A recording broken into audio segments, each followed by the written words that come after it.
No spin, no bias, no censorship. I'm Dan Wootton. This is Outspoken episode number 369. And breaking today, the Disunited Kingdom's economy, the hopes and dreams of millions of working Britons, and the political future of Slippery Starmer, Rachel Thieves, and let's be honest, the entire Labour movement. Today's farcical budget, leaked in full, as the incompetence of our once great country is exposed to the world yet again, is the next stage in a socialist hellscape leading Britain into the third world just to appease hard leftist Labour MPs terrified of the even harder left Islamist and Green movement. And as she broke her promises and cemented Britain's status as a failed welfare state, all we got were more cheap political digs. I know that the leader of the Green Party is a keen hypnotherapist. The only things getting bigger under his approach would be the deficit and the rate of inflation. We are ramping up sanctions on Russia. I don't actually mean the honourable member for Clacton. The Tories under Liz Truss crashed the economy and sent mortgage rates spiralling. They've been so loud, Madam Deputy Speaker, and yet I can't even hear them now. But she is the real joke. Our Chancellor, with her constant moans about mansplaining, is nothing more than a punchline. If she had any decency, she would resign. Yeah. Welfare spending, up. Universal credit claimants, up. Unemployment, up. Investment, down. Business confidence, down. The credibility of the Chancellor, and not just down, through the floor. Her position is untenable, and she knows it. She's talking to the Chancellor. Is he mansplaining to you, by the way? Is he mansplaining? Do you want some help? Would you like some help? And can you believe, as that was going on, outside the corrupted House of Commons, the British deep state decided to turn on desperate farmers with disgraceful arrests. Just by Trafalgar Square. It's absolutely outrageous. This is the place of the public and farmers being arrested. Our brave farmers who feed us, who feed all you guys in uniform and the whole country. We've had 2 years of mad protests, and now we have this farmer being arrested by Trafalgar Square, a public space, on Section 14 notice, on a basis that for weeks this has been planned. There's a budget today. Rachel Reeves is in there. They're about to attack family farms and our whole backbone. And these guys are arresting a farmer whose tractor's here. This is absolutely outrageous. In my digest next, how the Starmer-Reeves budget has screwed us all. Then an analysis you simply will know from Mike Graham, host of The Mike Graham Show on Substack and YouTube. Father Calvin Robinson, co-host of Reclaim the Media's Fox and Father. And Douglas McWilliam, top economist commissioner of the Growth Commission. So coming up on the show today, Calamity Lammy sparks outrage by getting into power and reversing his opposition to scrapping jury trials and the latest attack on Britain's teetering democracy. And Mike Graham reacts to the latest hard left bid to cancel him following his axing from Talk TV and move into the independent media. Then in the uncancelled after show, which is over on Substack, Meghan Markle admits she did take a dress from a photo shoot, but her excuse leaves more questions than answers. So we're going to reveal this full shocking story with the royal YouTube sensation P. Diner. We're also, of course, at the end of the show, going to reveal a new Greatest Britain and Union Jackass. Here are your nominees for the worst Britain in the world today. You can go and vote right now in the YouTube live chat. Rachel Reeves, nominated by Real McCass, who today is monumentally screwing over Britain. Wes Streeting, nominated by Darren Donaldson, for allowing puberty-blocking experiments on children as young as 8. He can dress it up as a scientific run reputably by King's College in London and approved by the Cass report, but it is still using puberty blockers on kids. And Slippery Starmer, nominated by Mad Dog Photo for showing support for the snowflake Chancellor Rachel Tea Leaf Thieves. Okay. That's going to be tough, isn't it? How do you choose between those three? Let me know your comments on the budget throughout the show. I will read out the best at the end today. But now, let's go.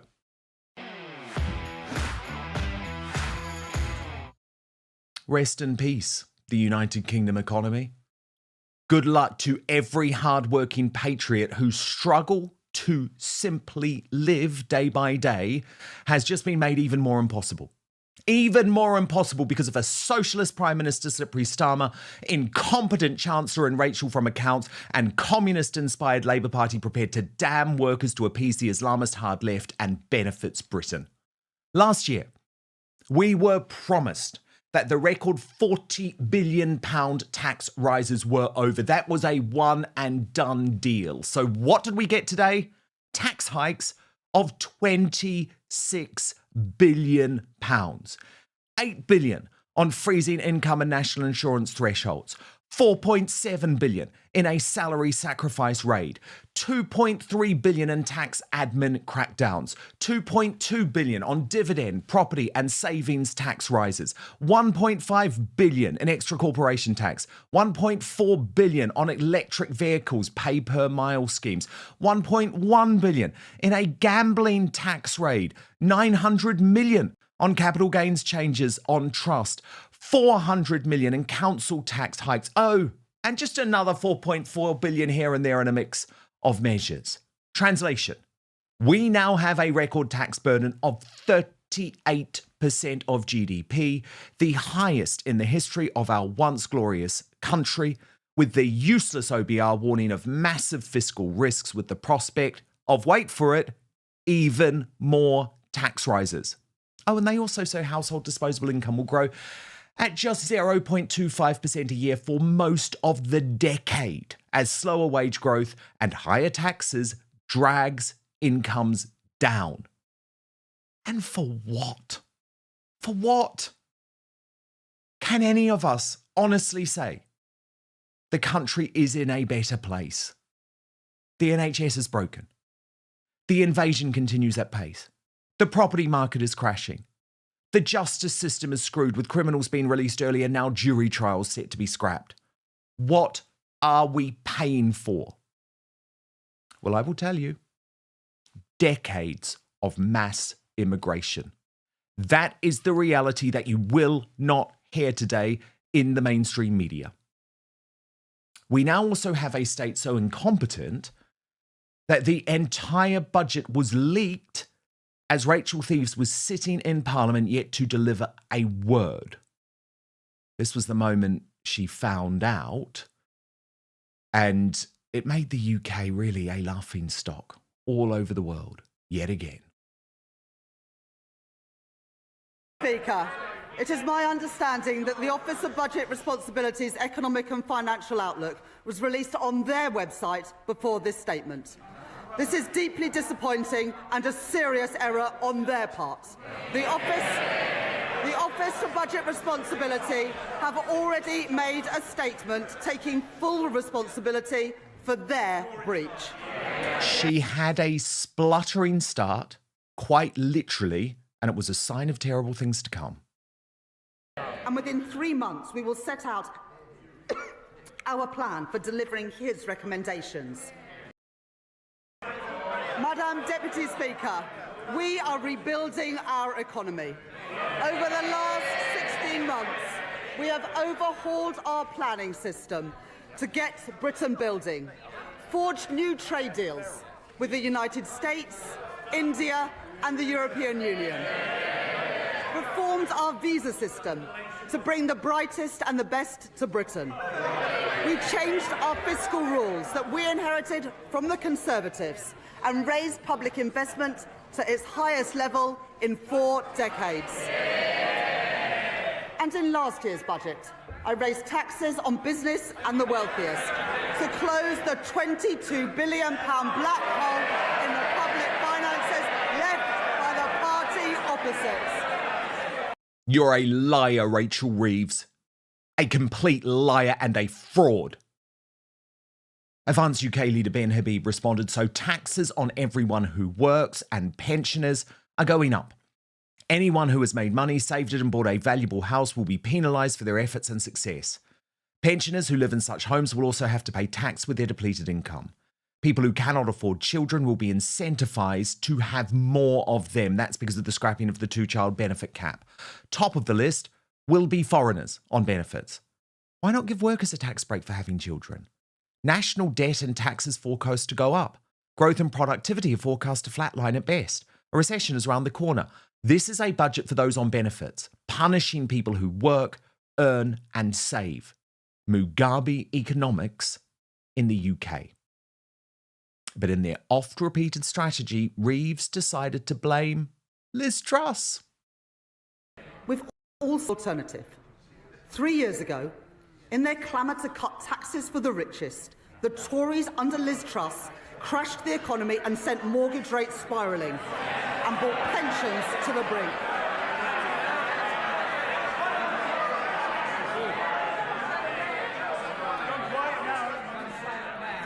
They're being so loud, Madam Deputy Speaker, and yet I can't even hear them now. Well, the former Prime Minister wasn't having any of that bullshit. Today's budget is not a smorgasbord. It's a dog's dinner. It will make the housing market even worse. It will get rid of any incentive to save for a pension, punish the hard-working and reward the idle. None of Britain's problems will be fixed, and growth will be even worse than the OBR's downgraded forecast. And next year she'll be back for more, if she's still there, unless there's a crisis in the meantime. Here's a better idea. Cut taxes, restrain welfare, get fracking and rein in the Bank of England. In other words, implement the growth budget. Reeves then turned to the political challengers who quite rightly terrify Labour. Firstly, Reform UK. And then there is Reform, who promise more than £100 billion of cuts, with no details of where those cuts will come from or who will pay for them. A recipe for devastating damage to our public services. People voted for Labour because they wanted roads that aren't full of potholes. They want police on our streets and they want an NHS that is there when they need it. And we're delivering that. We are ramping up sanctions on Russia, and we are freezing known Russian assets. But let me be clear, I don't actually mean the honourable member for Clacton.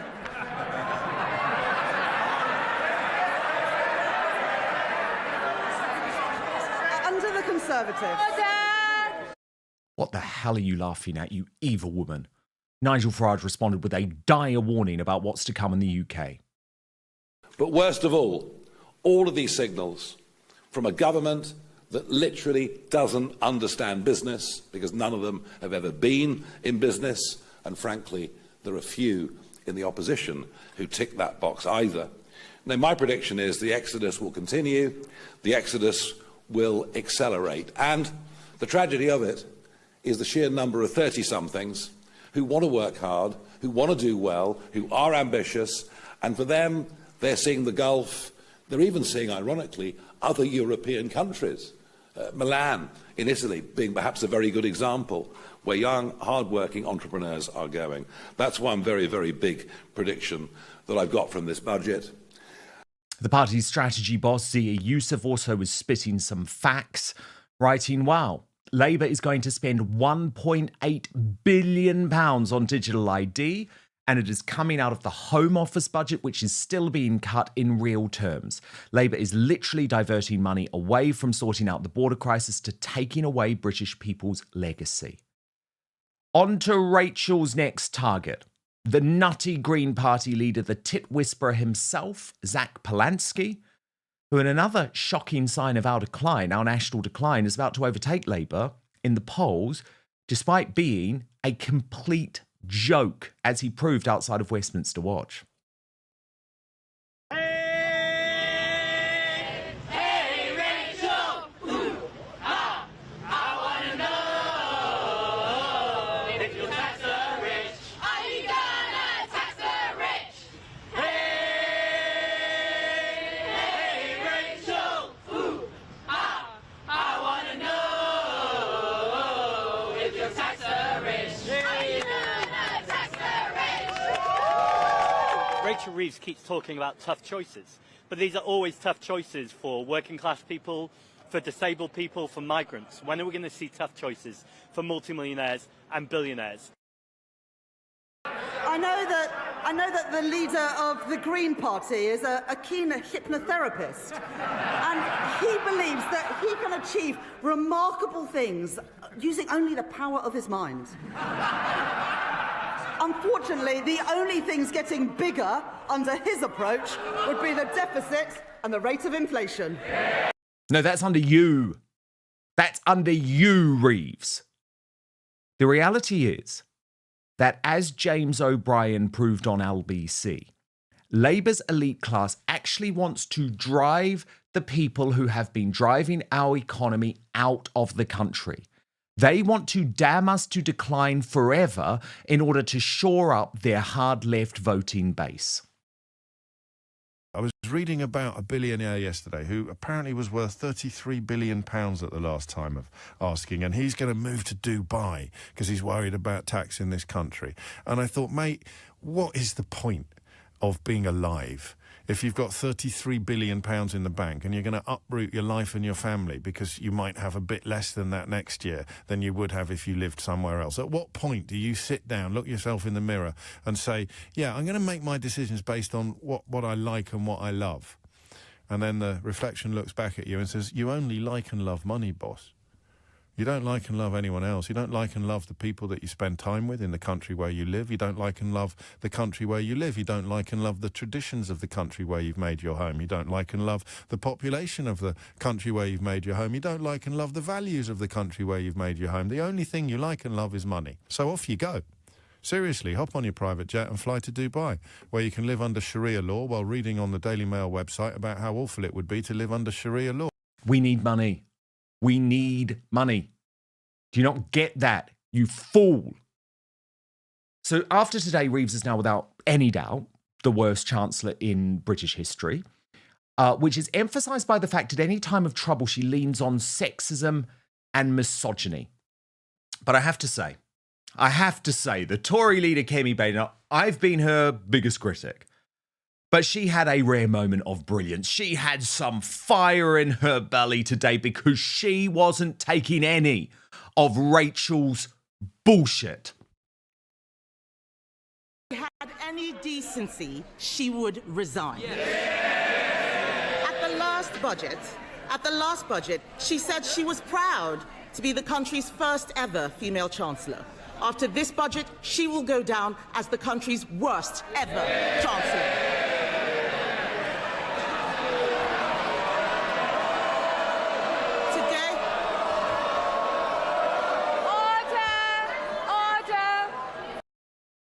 She even got the other opposition MPs chanting along.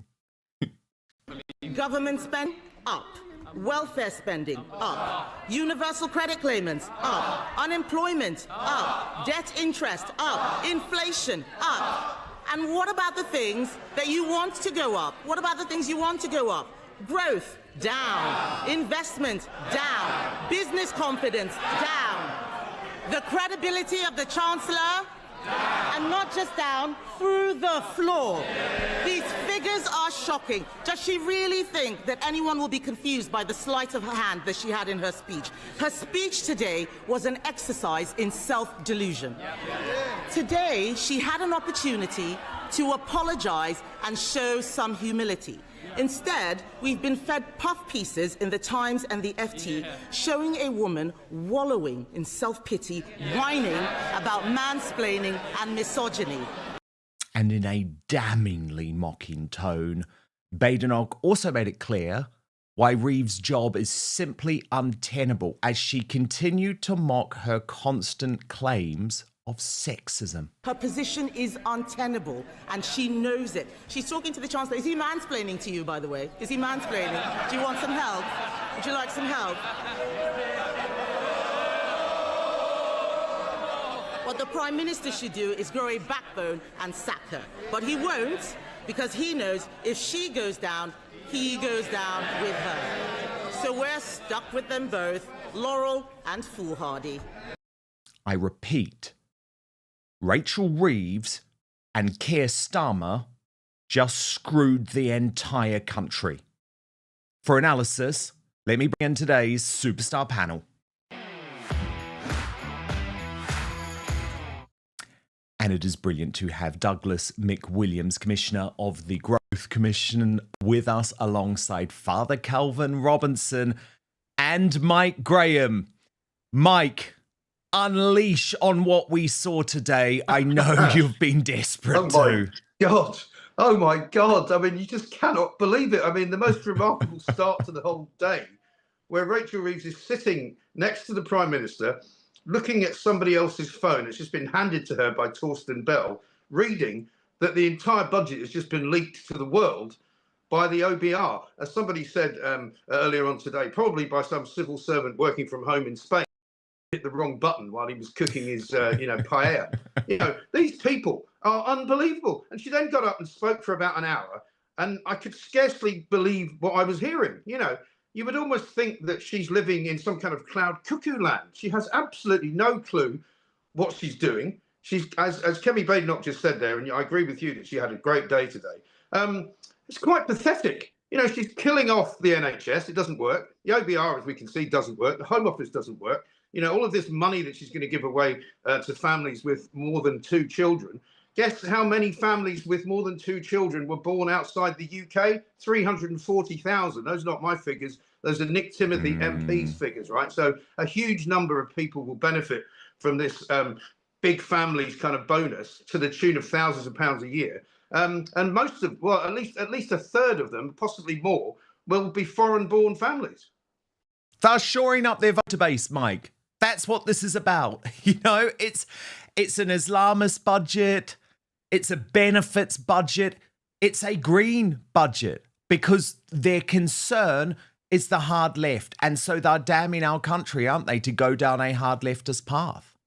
Absolutely right. And watching that complete and utter numpty James O'Brien there talking about billionaires leaving the country, it's almost as if they think billionaires just sort of happen upon a big bag of money. They build businesses, they employ, pay billions of pounds in taxes. It's not a small thing when people who have that kind of money leave the country. It's a massive thing. And I'm interested as well, by the way, he doesn't seem to be that bothered about asking those same questions to people coming into the country as to why they don't stay where they're supposed to love, why they want to come here. And so, we've got businesses collapsing, people's pensions being raided, ordinary working people also have, companies and small businesses, and they take dividends. This is an absolute disaster for Britain, as you said.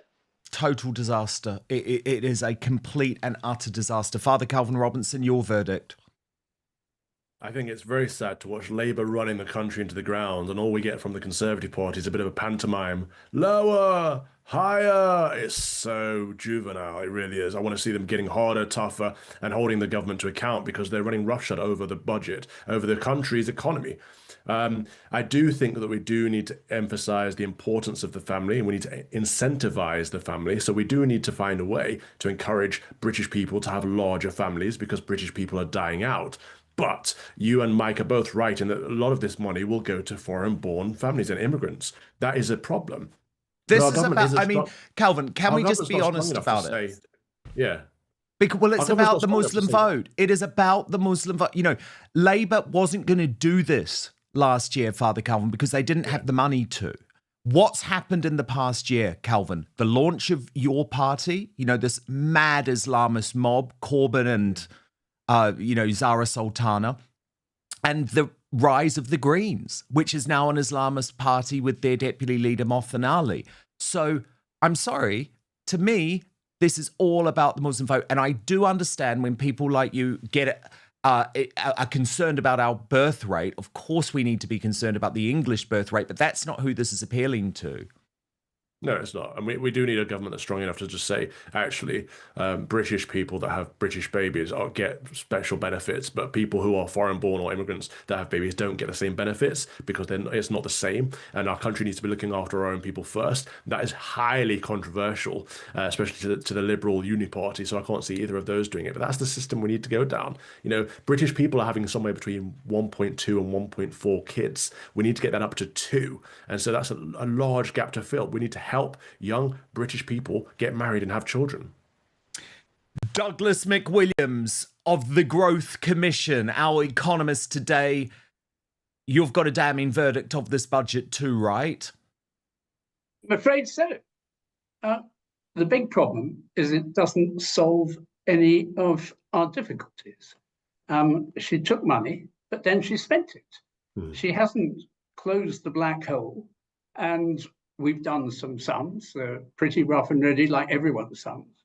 But what they show is she's going to need to come back for more, or more precisely her successor, because I can't really see her coming back for more. I mean, what would be her excuse next time? Is it the Battle of Hastings?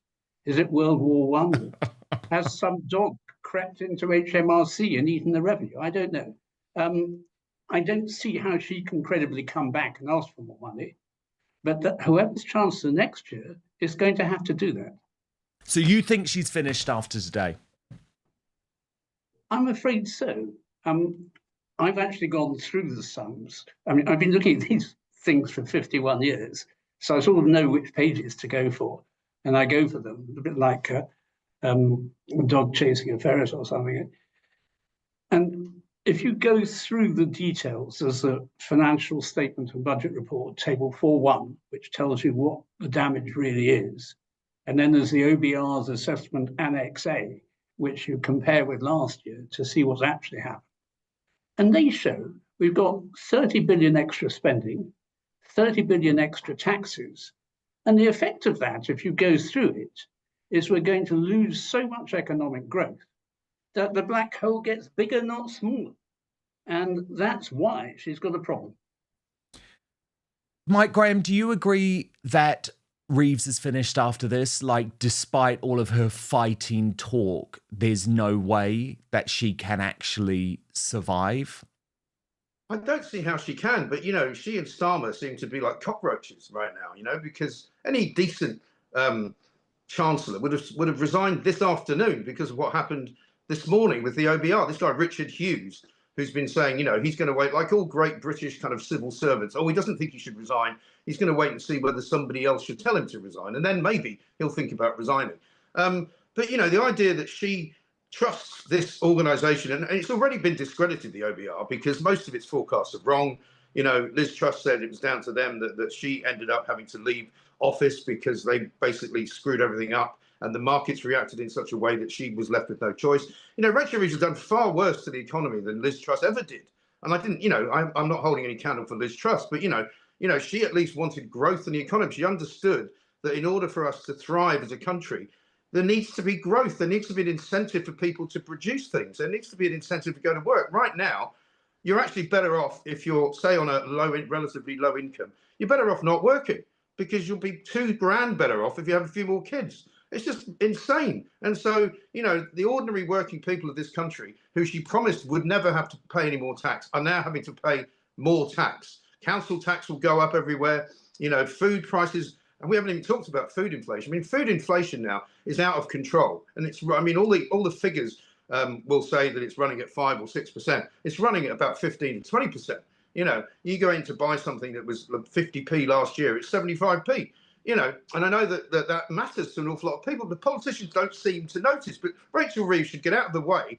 The problem is, of course, who would they put in her place? I mean, you know, God. Torsten Bell, who's meant to be this genius, right? He was the guy that came up with Ed Miliband's Edstone. That was his idea, you know, and this how clever he is. And they're all these kind of wonks, policy wonks who think that, you know, nobody should have more money than you know they believe they should have, and they should basically give it all to the Labour government. And we have become, I was listening today to some economists I was talking to, we have basically become like a European country. We've left Europe and become more like a European country, massively high taxes, massively high public spending, and hardly any production of anything. We don't make anything. I know. Douglas McWilliams, can we just put to rest once and for all this myth that Labour is spreading, that Liz Truss is the one responsible for our entire economic catastrophe? Well, she was only in power for 7 weeks. And even then, interest rates, which were meant to be the indicator she got wrong, didn't go anywhere near as high as they are today. So the idea that she's responsible in 7 weeks for wrecking the economy is just a joke.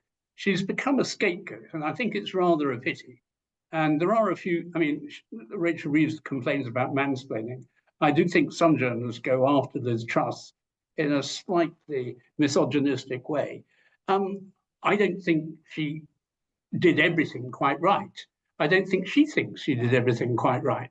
But at least she knows that we need growth.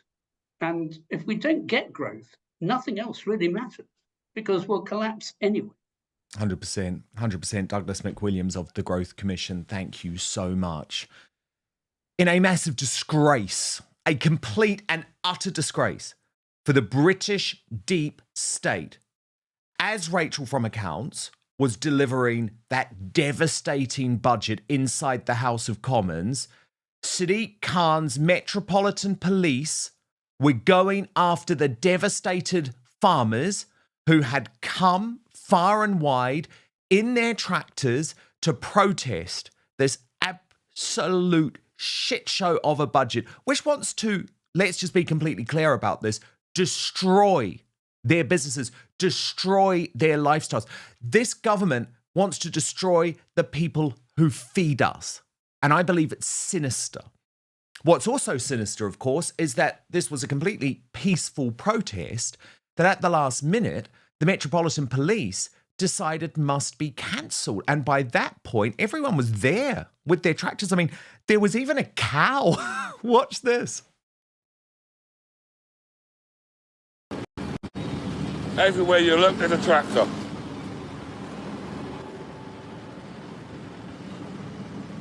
Loads and loads of tractors.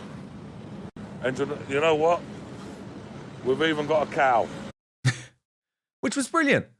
There was absolutely no reason for that peaceful protest to be cancelled. I believe it was part of a deep state plot to silence the farmers.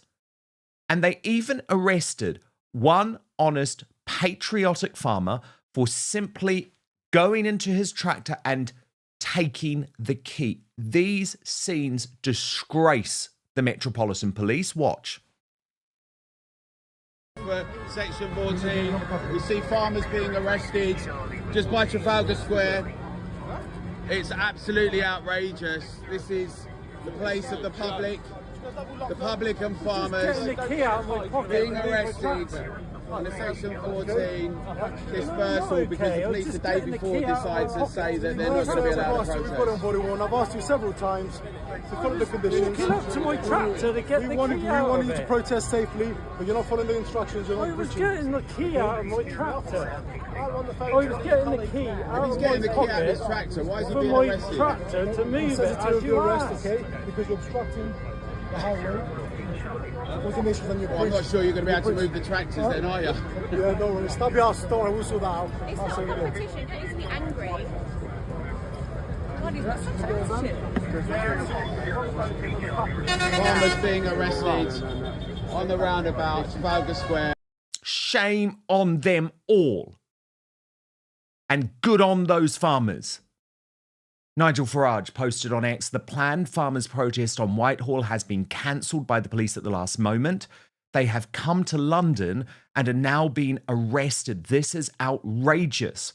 Reform UK will provide legal support to every farmer protesting peacefully today. And Katie Hopkins added, arresting the grafters who feed us?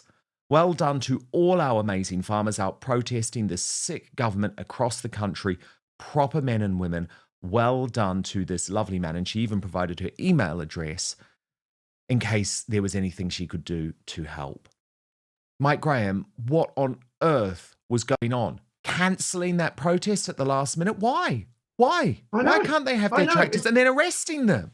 Exactly right, because of course we've forgotten, because of all the other stuff that's been going on recently, that they still haven't changed their policy on the farms. You know, they're still coming after the honest to goodness farmers, making out that, because they've got, some property that's worth a couple of million quid, we're going to start taxing them because they must be wealthy. Anybody that's ever lived in the countryside, anybody that knows farmers knows, they work very, very hard. They're up before dawn. They go to bed, in the middle of the night. They're working all the time. They're getting squeezed by supermarkets who are trying to profiteer all the time. And, the idea that, one, they've cancelled them from being allowed to have a pretty safe and very, very well produced demonstration where nobody's going to attack the police. They're simply driving into a street in vehicles, getting out and holding up a few placards. I mean, how on earth have we reached the point in this country where that is somehow illegal? And you hear the police officer there saying to the guy, you've obstructed the highway. Well, excuse me, I seem to remember Just Stop Oil used to obstruct the highway all the time. Yes, and they were just left there. They never got arrested, you know. And it's just, I find it incredible. The idea as well that, you know, if they'd been wearing Palestinian flags on their backs, they probably would have been okay. Tells you everything you need to know about what's wrong with the Metropolitan Police. Yeah, totally. I mean, Father Calvin Robinson, this just feels like a real attack on our farmers, a complete bid to take away their freedom of speech and to stop these protests against the government. It was a very sinister show of force today.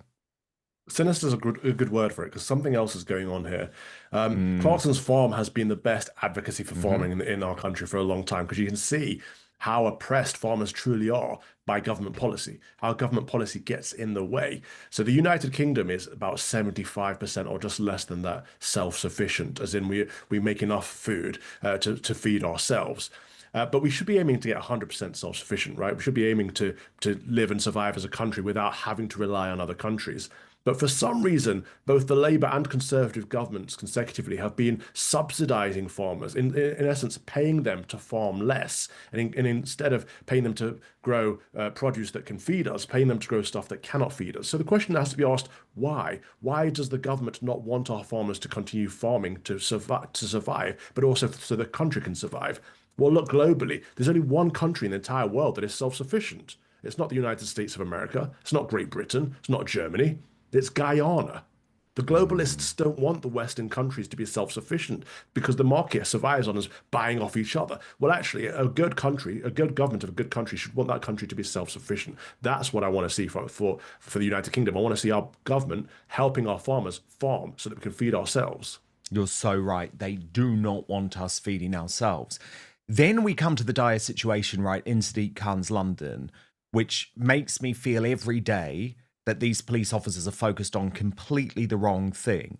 And I wanted to share with you both a post by one of our former colleagues, actually, someone who I know we all have great respect for, Alex Phillips, who posted this on X. Walking down Edgware Road, I can feel leering eyes burning into me. I feel almost naked, exposed, extremely self-conscious of my blondness and Western dress.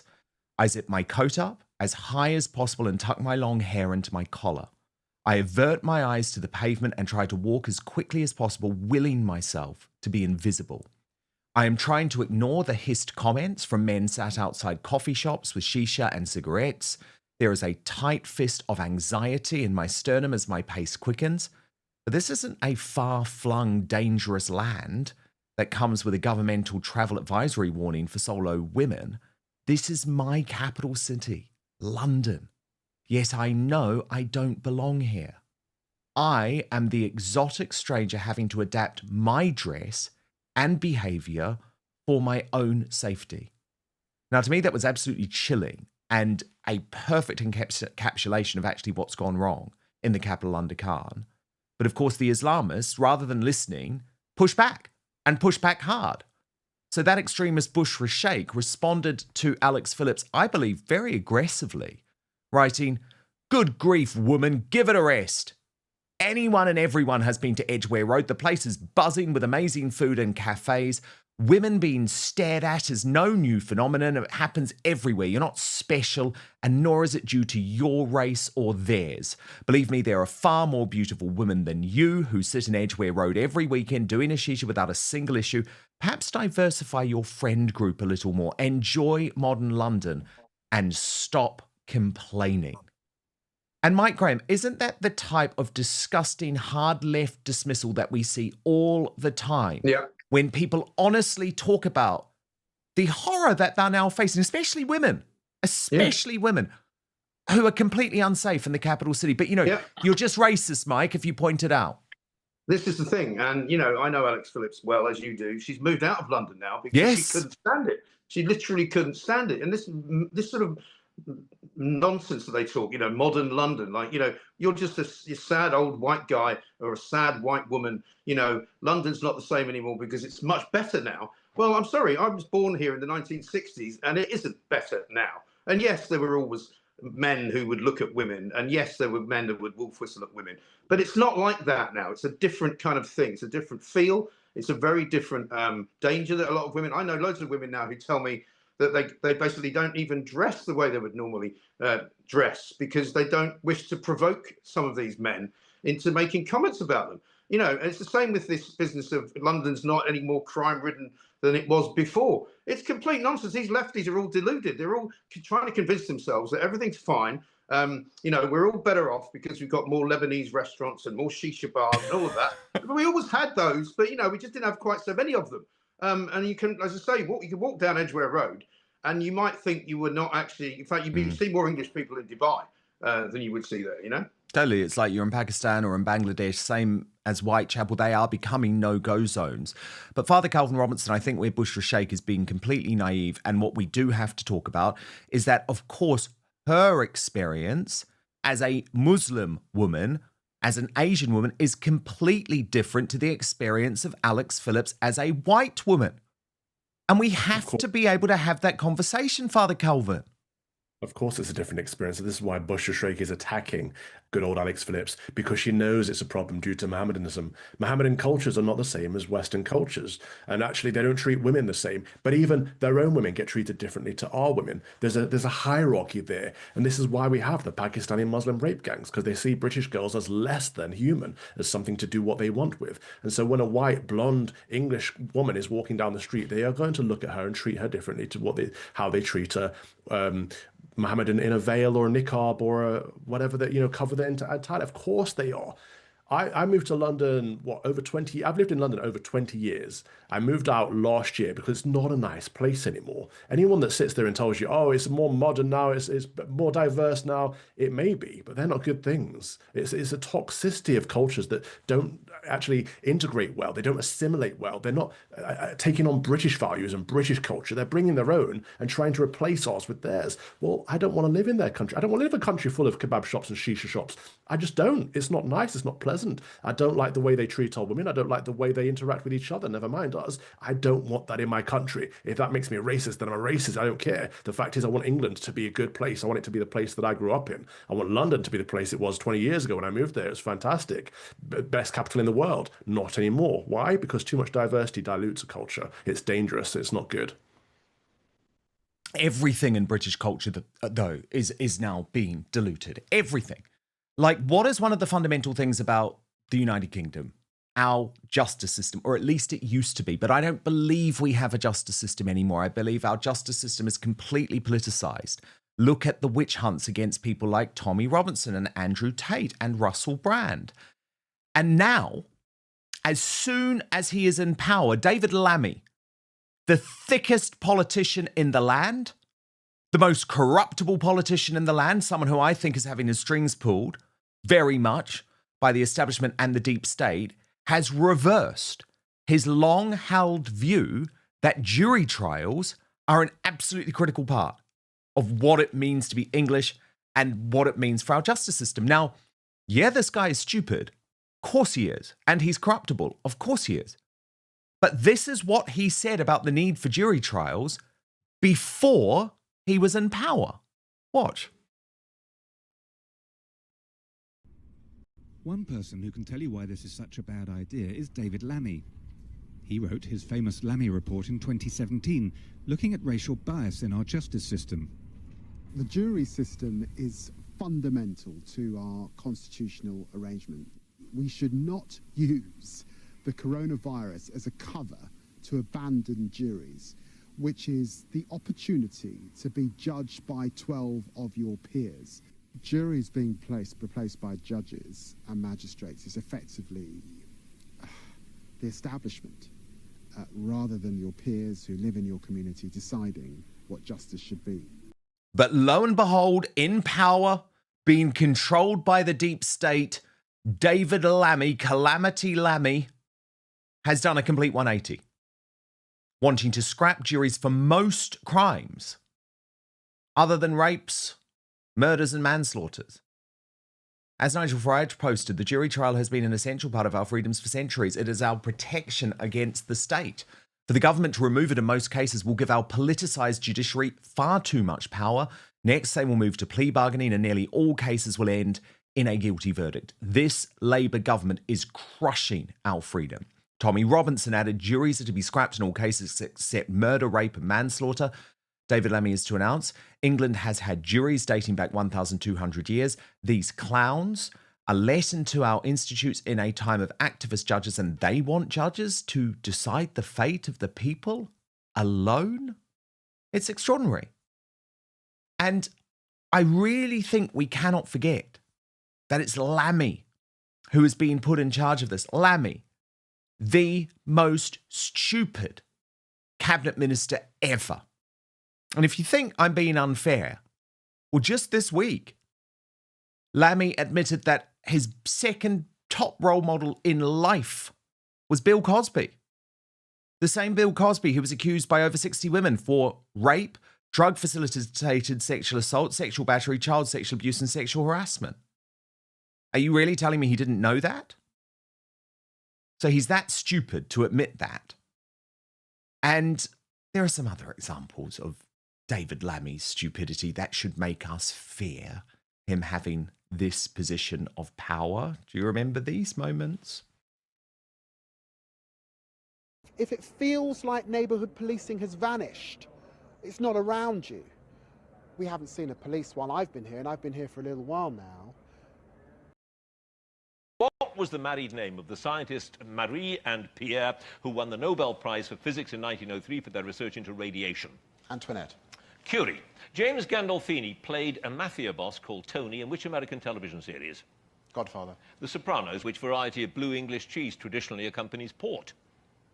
Leicester. Stilton. Who acceded to the English throne at the age of 9 on the death of his father Henry VIII in 1547? Henry VII.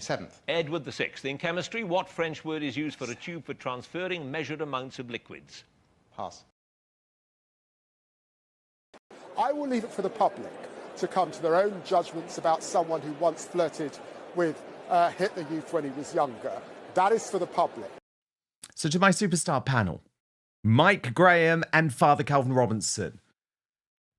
Mike, this is one of these situations where you actually don't know whether to laugh or cry. I mean, I was literally just giggling watching that mastermind clip of the police clip but it's actually terrifying. You know how this is the caliber of MPs that we have, not just MPs, now senior members of the cabinet, Deputy Prime Minister. It's incredible, isn't it? That this guy is now holding, literally the scales of justice in his hands. Like the statue above the Old Bailey, for heaven's sake. And I've spoken to a lot of barristers about this in the last few days, and they all say not only is it a terrible idea from the point of view of our personal freedom and our personal rights, and no matter what you've done and you've been accused of, you surely have the right to a jury trial, no matter what. At the end of the day, he will be not only taking that away from people, but it won't actually cure the system either, because it will make the system even more blocked than it already is. There's 80,000 cases in the backlog right now. And if they do this, that won't get reduced. So what's the point? Father Calvin Robinson, this is really, I think, about democracy, isn't it? About the increasing end of what we view as being a free Britain. It's that serious. Yeah, it's bigger than democracy. It's about our rights as human beings. We've had the right to request a jury of our peers for hundreds and hundreds of years, actually prior to Magna Carta. But I've got the quote here from Magna Carta itself that says, "No free man shall be seized or imprisoned or stripped of his rights or possessions or outlawed or exiled or deprived of his standing in any way, nor will we proceed with force against him or send others to do so, except by the lawful judgment of his peers." And this is important because it's about freedom. It's about our rights as an Englishman in an English country. And that means that an activist judge or an establishment peer or a member of parliament cannot dictate the judgment of whether we are guilty or not of a crime. And we've seen this. We've seen the parliamentarians leaning on the judicial system for so long over the last few months, saying, we're going to treat the far right worse than everyone else. We're going to address this crime worse than everyone. And actually, that's not how it should work. It should be the judgment of our peers that say you are guilty or not guilty of this crime, and then the judge decides on the penalty, determines it based on if you're guilty or not. But what we're going to have is parliamentarians saying we want to push the far right narrative away. We want anyone that addresses Pakistani Muslim grooming gangs needs to be arrested. Anyone who addresses immigration needs to be arrested and found guilty of these crimes. That's what we're going to see. 100%, because Mike Graham, it's happening. It's happening. I mean, Graham Linehan, Tommy Robinson, Andrew Tate, Russell Brand. I mean, this is not a coincidence that they all happen to be. I mean, I don't know how you group together people like us, I would say, but, you know, freedom fighters, conservatives, people on the right, however you do it, they have been targeted by the judiciary. There's no question that different rules have been applied to different people. I mean, look at Lucy Connolly, for example. You know, there she was. And the Prime Minister has assured us, because, of course, he's never told a lie in his life, that he did not put any pressure on the CPS, that the CPS did not put any pressure on her, that her lawyer did not put any pressure on her, and she decided to plead guilty completely out of her, you know, the fullness of her brain. She just thought, I know, I'll plead guilty. I'll tell you why she pleaded guilty. She pleaded guilty because she was encouraged to do so by people who knew full well that if she did, she would be punished more severely and not less severely. And they did that to so many people who then didn't have a trial. You know, that guy, the Chancellor, I think is still waiting for his trial, isn't he? The one who did the slit throat thing. You know, these are all different people being treated differently because of their politics. And so this would be the first step, in my view. I mean, there's a list which was doing the rounds today on social media of other world leaders who have introduced no jury trials. And it includes people like Mussolini, Idi Amin, you know, Bashar al-Assad in Syria, Saddam Hussein, you know, an entire sort of litany of, you know, really, really fascist leaders and killers. And they're the countries that have been doing it. And so now you can add Keir Starmer and David Lammy to the list. Are you having a laugh? That's a really good point, isn't it, Father Calvin? I mean, if this were a right-wing government, they would be accused of fascism. But the MSM are giving this Labour government a complete farce because, complete pass, because they're saying, well, the justice system has become such a farce that this incompetence means we have to do this. No, just sort the bloody justice system out. It's the horseshoe of British politics, isn't it? The far left are actually so totalitarian that they are indeed fascist, and David Lammy is proving that. But I think you're also right that he's just not very clever. And we often talk about, you know, there could be some kind of intelligence test for people who get the right to vote. There should probably be an intelligence test for people who get the right to stand for Parliament. He's thick as mince. He is thick as mince, this guy. And I mean, that's a concern, Father Calvin, though, isn't it? Like, I'm deadly serious about this because, let's be honest, Lammy isn't running anything.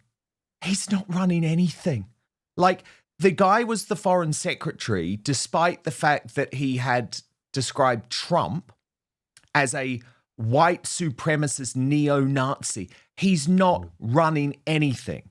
So the problem is when you put someone that stupid in, Mike, what the deep state love is they can just completely control him. Of course. You know. Well, I mean, everybody knows when he was foreign secretary, the guy who was making all the decisions and the guy who was going down to the Chagos Islands and selling it off to effectively the Chinese, because that's what we know has basically happened. It was that guy, Jonathan Pole, who, of course, was all part of the Blair cabal back in the early part of the Labour leadership and the Labour running the country with Tony Blair in the early part of this century. You know, these are the people, the powers behind the throne, if you like, the sort of the Morgan McSweeney characters, although I find it hard to believe that he's clever as well, because he's made a complete, you know, balls up of absolutely everything he's touched. But these are sort of the quiet, silent killers who are running this country. And look at the civil servants, look at the people running the OBR. You know, nothing works in this country, and the Justice Department is just as bad. They can't deal with all of the crime because they don't know what they're doing. You know, in the same way the Home Office isn't fit for purpose, the Foreign Office. I mean, I haven't seen anybody from the Foreign Office talking about anything for weeks and possibly months. You know, I don't know even who's running it anymore. You know, I know it's supposed to be Ed Balls' wife, but, you know, you never see her. What's she doing? No, you definitely don't. You definitely don't. It's deeply concerning. And this is an issue I think that we're going to have to fight on.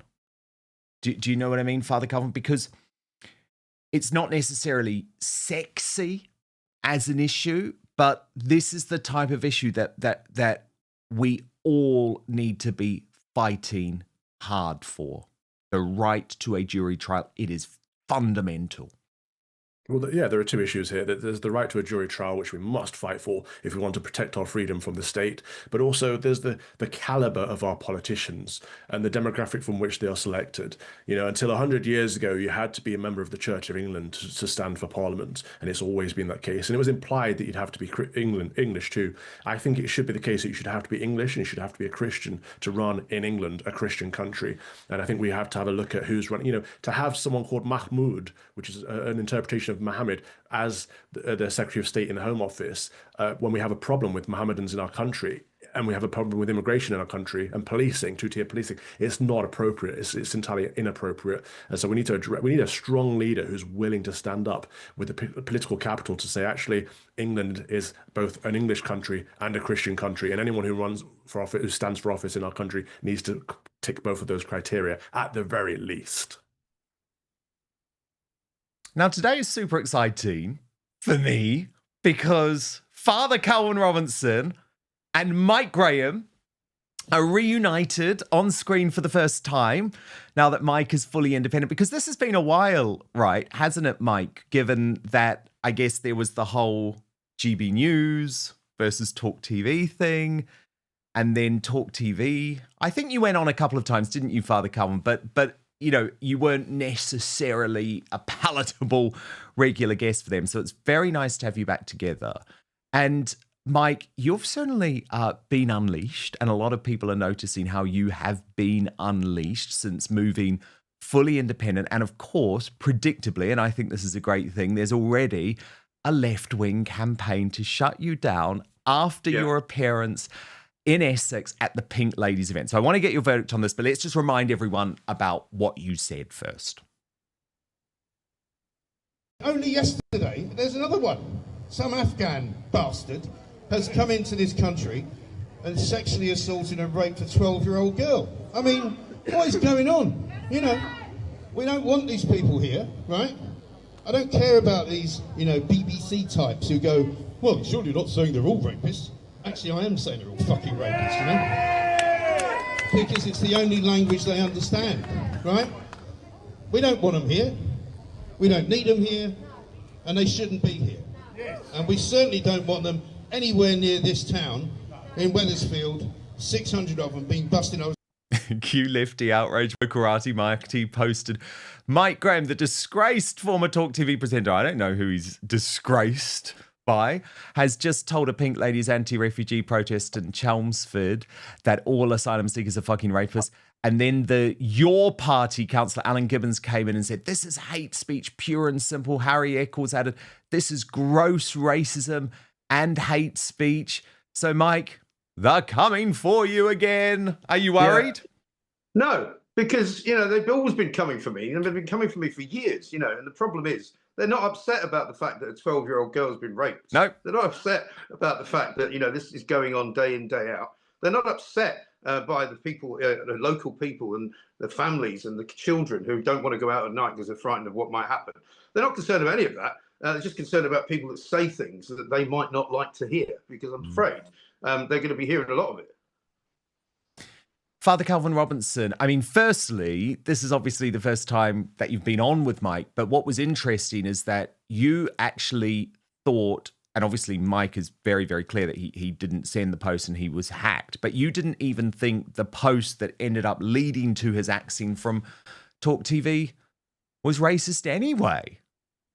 No, and it is great to be back on with Mike. Mike was the first presenter to get me on talk radio back in the day. And you know me, I'm a loyal person, so I respect and admire him for that. But you know what? Whether it was hacked or not, whether it was Mike's post or not, it doesn't matter. The post was inoffensive. The post was accurate, right? There's a problem in our country, and anyone who raises the awareness of the problem is accused of racism or xenophobia or Islamophobia or all these kind of things, hate speech. That's not a problem. If Mike's speech just then, the clip that we saw, if it was hate speech, yeah, it was hate speech against rapists. We should all be hating rapists, right? And I've said it time and time again. If 5% of the demographics of our country is responsible for 65% of the child grooming and child sexual exploitation, we should get that 5% out.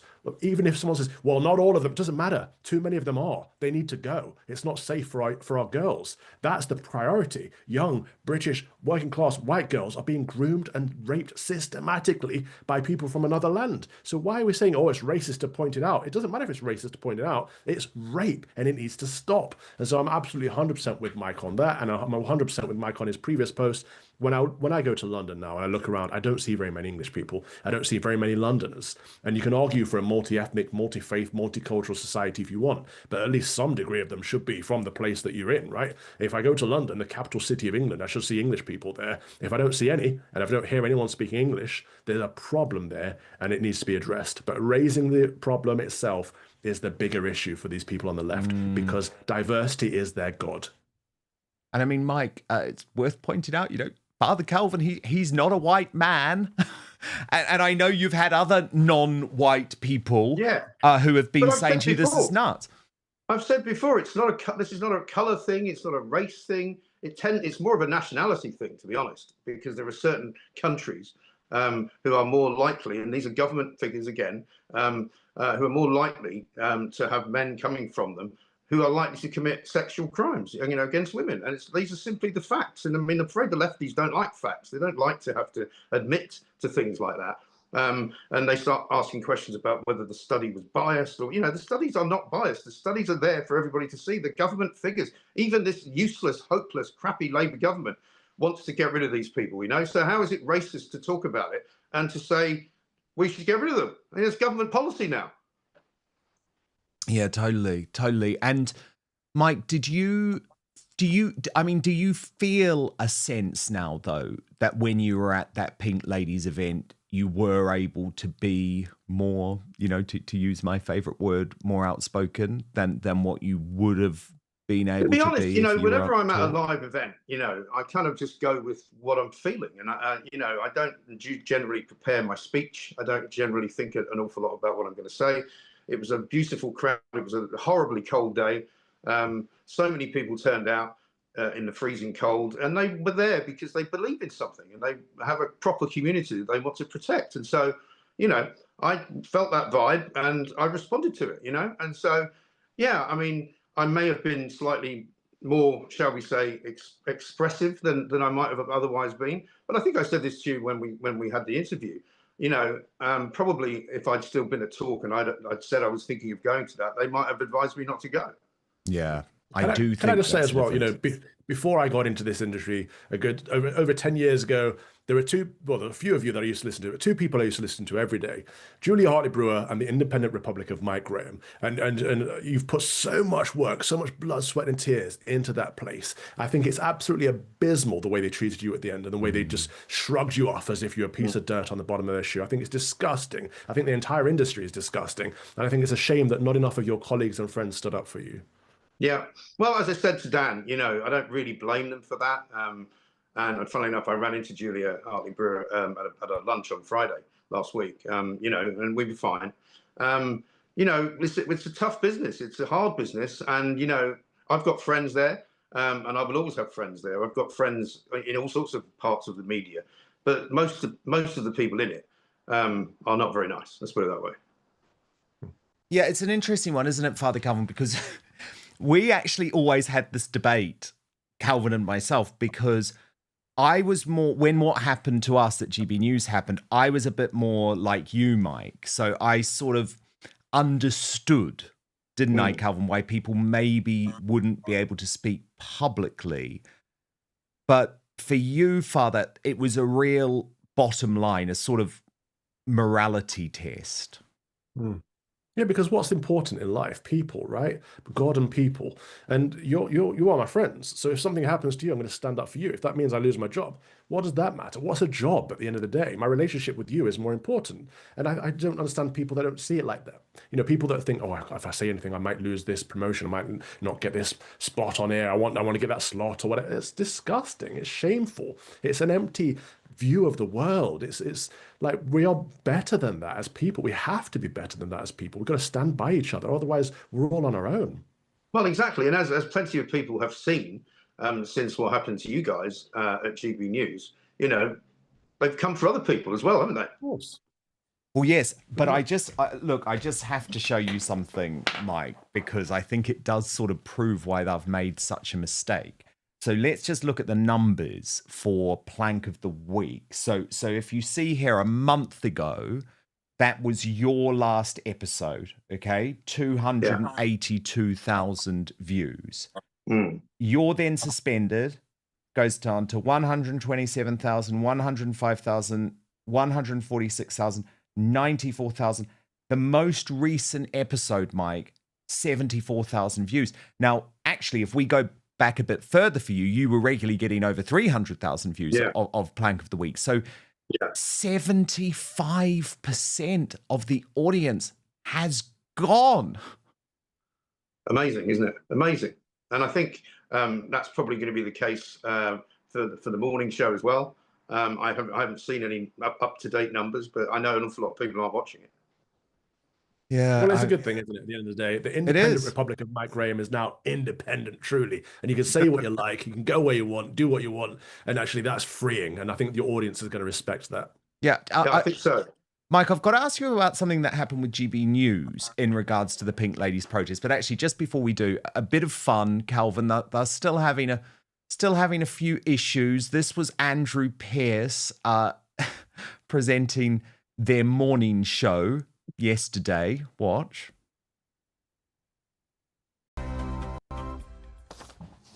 Oh, you bastard. That was very bad. It is 11 o'clock on Tuesday, the 25th of November. This is Britain's Newsroom with Andrew Pearce and Miriam Cates. Oh, no. That's an unfortunate word by me. That's because I was in the wrong place at the wrong time. So we weren't prepared. So grovelling apologies from me. Oh, Father Calvin, some things don't change. Some things never change. Always assume the mic is on, right? Yes. But Mike, I did want to ask you about GB News. We covered this on the show yesterday. So Alex Armstrong, who is a good guy, went down and interviewed you at the Pink Ladies event. And look, you were the biggest name there. It was the big deal. It was the news of the day. And it was a very good interview, which I was able to obtain the footage of. Now, when GB News broadcast their full package that night, they interviewed all of the other smaller players like James McMurdoch and Adam Brooks. No sign of your interview whatsoever. I spoke to one of my sources at GB News who said they do think that GB News had cancelled you and it was an editorial decision not to include you. I just wondered what you thought about that decision. Yeah. Well, do you know, I watched your show last night, Dan, as I now do every night, because it's now the only show that I watch. You know, why would I watch anything else? And I didn't even know that, you know, so I was like, oh, that's interesting, because I just assumed, you know, I'm not as much as a lot of people think I've got a massive ego, you know, yes, I have, but I don't expect, you know, to be the star of the show or anything like that. But I don't watch GB News, so I didn't really watch the show to see whether I was on it. But I was quite surprised when you said that they decided not to run any of it at all, because apart from everything else, it was fairly innocuous. I didn't swear. It was relatively, you know, sort of tame, really. And Alex was very nice, and he was very happy because I hadn't seen Alex for years either. So yeah, I mean, if they've cancelled me, well, it just goes to show you that when you asked me the question, you know, would you go to GB News, and I said no. And you said, why? And I said, well, it would be just the same, wouldn't it? They'd just say the same things, and they wouldn't want me to be too controversial, and they wouldn't want me to, you know, go out on particular positions on things, because GB News is now, you know, again, they've got some good people working there, but, you know, it's a pretty boring station, to be honest. An awful lot of what they do is just not very good, you know? It's rolling establishment I don't know why news. you bother watching it. No, I actually agree. It's a sad thing to say, because obviously the opposite we wanted it to be, right? When we launched it, Father Calvin was boring, but I think a lot of it is now. And I was at last night, actually, a brilliant dinner for Restore Britain, which is... Wasn't it Joe Allen, was it? No, it definitely wasn't at Joe Allen's.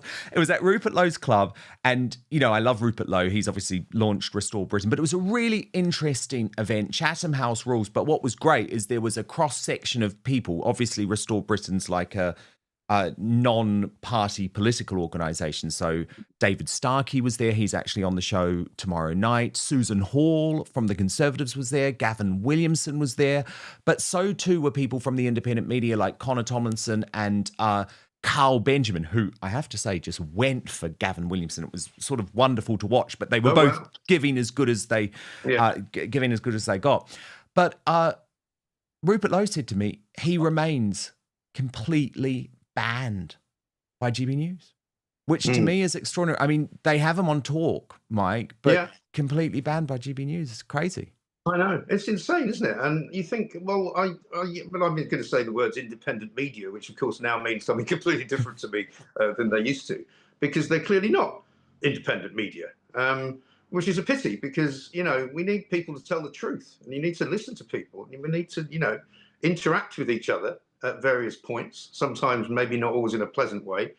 But, you know, we don't all, I've said this to you before, we don't all have to be friends. We don't all have to believe the same things. We don't all have to, you know, gather around and worship the same, idol in the middle of the table. You know, we can all come from different places, but we can all talk. You know, that's what we do. Yes. Well, That's on that important note... as well. Oh, sorry, Father Calvin. The three of us here don't all agree on many, many things, but we're able to have these conversations. That's one thing I was never able to do at GB News. I wasn't able to get Tommy Robinson on or Katie Hopkins. I wasn't able to have a conversation with people I may disagree with on some stuff, but actually we could find some common ground, and the British people deserve to have the questions and answers had. Rather than just cancelling people. Well, actually, I did want to ask you about that, both of you, because Mike, and good on you for doing it, you know, you did an interview with Tommy Robinson's media outlet at the Pink Ladies event. This was with Brother Wendell for Urban Scoop. Yes. And I mean, he was pretty tough, you know. Well, he asked, look, let's just watch and I'll get your reaction off the bat. So, Mike, good afternoon. My name is Wendell Daniel. Hi, Wendell. I'm currently live streaming. I need to ask you a question in regards to Tommy Robinson. Oh, yeah. As you know, you have been condemning Tommy Robinson as a racist for many, many years. You have been accused of racism, and I believe you may have been sacked or kicked out of Talk TV. Yeah. What do you have to say now that you have also been called the same as Tommy? Well, I've had a lot to say. I've already done a big interview. With Dan Wootton, but you're interviewing with me. Yeah, I know, but I haven't really got much to say about Tommy. Tommy and I don't get on. You know, it's but you've been calling him a racist, and you are now being labelled as a racist. So what do you have to say? Well, shit happens, is what I can say. Shit happens, mate. That's it. Good one, mate. Give him my regards.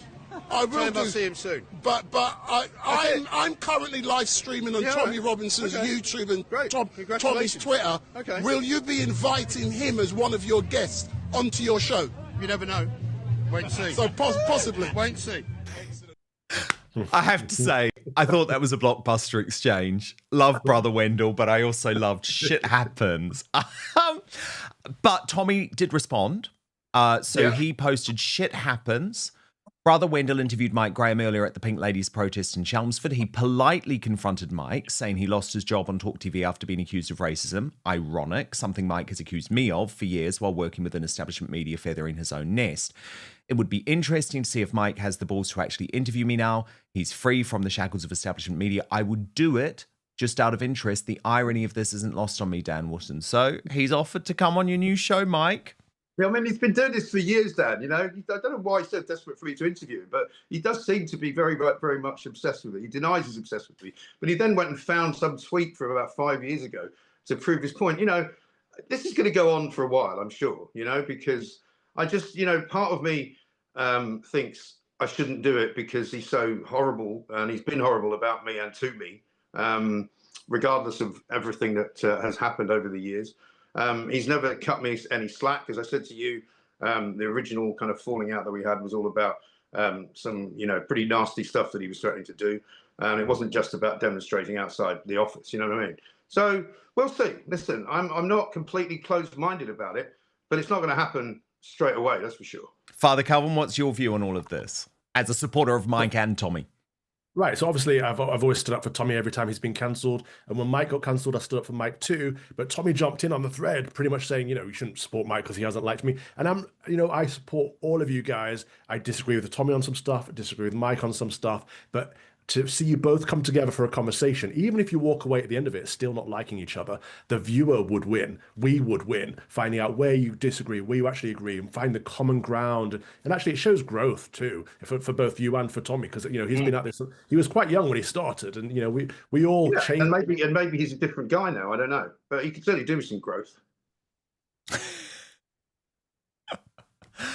TheMikeGrahamShow.com is the address, right? Yeah. Amazing. That's you can it. sign up on Substack right now, and there is much more coming soon. And I'm very excited about it. Cannot wait to appear on the Mike Graham Show. Be hopefully making my first appearance on Plank of the Week. We'd be delighted. Amazing. And thank you for having me on your show again. No, absolutely delighted. Well, I think it's really important on these big news days, actually, like that I'll come on yours in the morning, you come on mine, that's what people want to see. Yeah. And of course, Father Calvin Robinson is the host, and it's back on air, of Reclaim the Media's Fox and Father, or co-host, of course, alongside Lawrence Fox. So thank you both. And I hope, sorry to interrupt, but I hope, Calvin, you'll be able to come on my new show as well. I had a big afro, I had no greys, and I was a school teacher the first time I came on your show. I'd love to come back on, Mike. By the way, I'm being scolded, Father Calvin, because I know you hate my swearing, and 14 You're swearing Barber. a lot more now, Dan. I know, it's so bad, and my dad hates it too. And 14 Barber has just said, Dan, please, no more swearing in front of Father Calvin Robinson. So I will try. I think Alan was disappointed last time as well. I know. I'm sorry. I just get so mad. Sometimes I get so mad about what's going on, but I will try not to swear in front of the Father. Thank you both so much. Lots of other comments coming in too. Mad Dog Prash said, I heard David Lammy is appearing in the remake of Dumb and Dumber.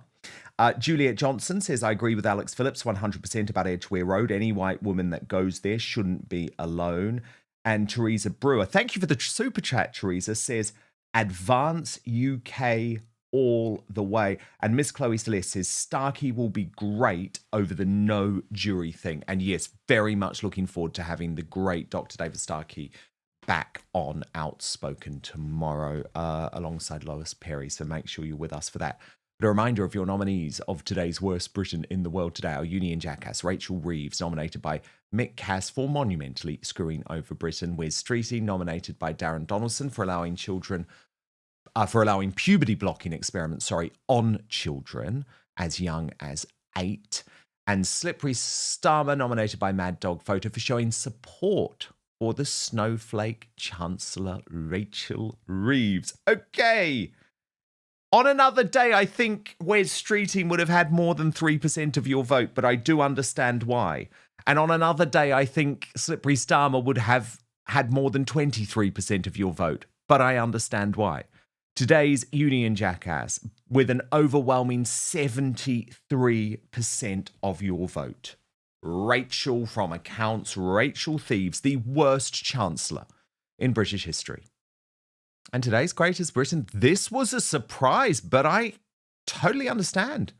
Nominated by G. Shires 545, Kemi Badenoch, who says, despite Kemi's weakness, she gave Reeves an absolute rollicking today. Credit where credit is due. And I couldn't agree more. I could not agree more. She did do a sterling job. And I'm a total equal opportunity when it comes to that. I'm not party political. If someone's done a great job, I don't care what party they are from. And Kemi Badenoch did a superb job today. She took down Rachel from Accounts. And I just think that's great. Doesn't mean I'm going to vote for the Conservative Party again, but I think she did a great job today. Okay, we're moving over to Substack now for the uncancelled after show. www.outspoken.live is the address. P. Diner standing by. There is a huge scandal involving Meghan Markle and this reportedly stolen dress. She's hit back. Plus, Catherine, the Princess of Wales, and a plot against her by Buckingham Palace. I'm going to expose everything I know about this, so I would love you to come and join us over on Substack at www.outspoken.live. But we are back live with you tomorrow, 5 p.m. UK time, midday Eastern, 9 a.m. Pacific. Hit subscribe right now on YouTube. Make sure you also subscribe to the podcast version of the show on Spotify or Apple Podcasts, or actually wherever you get your podcasts. And most importantly, I promise to keep fighting for you.